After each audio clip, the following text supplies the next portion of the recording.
Hello students, প্রতিদিনের মতো আজকে আবার আমি একটি নতুন ভিডিও নিয়ে হাজির হয়েছি। আজকে আলোচনা করব মহলারি বন্দোবস্তের ত্রুটিগুলি। মহলারি বন্দোবস্তের যে সমস্ত ত্রুটিগুলো ছিল সেই ত্রুটিগুলো নিয়ে আজকে আলোচনা করব।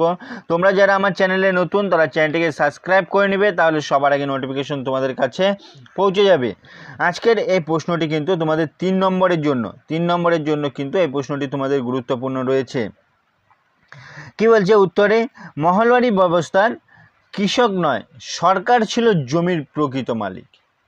মহলারি বন্দোবস্তে জমির প্রকৃত মালিক ছিল কে? সরকার। ফলে কি হয়েছিল? অধিকারহীন কৃষক জমি থেকে সর্বদা কি হচ্ছিল? উৎখাত হওয়ার আশঙ্কায় ভুগত। যে কোনো সময় তাকে কি করে দিতে পারে? কৃষককে সেই জমি থেকে উৎখাত করে দিতে পারে বা সরিয়ে দিতে পারে। এই ব্যবস্থায় কৃষকের উপর জমিদারের পরিবর্তে সরকারের প্রকৃত আধিপত্য প্রতিষ্ঠিত হয়েছিল। তারপরে কি বলছে? মহলারি ব্যবস্থায় রাজস্বের হার যথেষ্ট বেশি ছিল, তা সত্ত্বেও কৃষকের রাজস্বের পরিমাণ প্রতিনিয়তই বাড়ানো হতো। ফলে কি হতো? কৃষকদের অবস্থা অত্যন্ত শোচনীয় হয়ে পড়ে। তারপরে কি বলছে? এই ব্যবস্থায় কি হয়েছিল?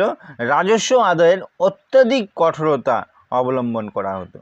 কোনো কৃষক রাজস্ব না দিলে তার উপর অত্যধিক কঠোরতা অবলম্বন করা হতো রাজস্ব আদায়ের জন্য।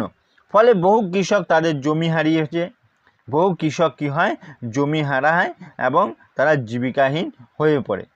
এই পরিসংখ্যান থেকে জানা যায় কি যে 1839 থেকে 1848 থেকে 1848 খ্রিস্টাব্দে 95,000 জমির মালিকানা হস্তান্তরিত হয় এই মহলারি বন্দোবস্তের ফলে।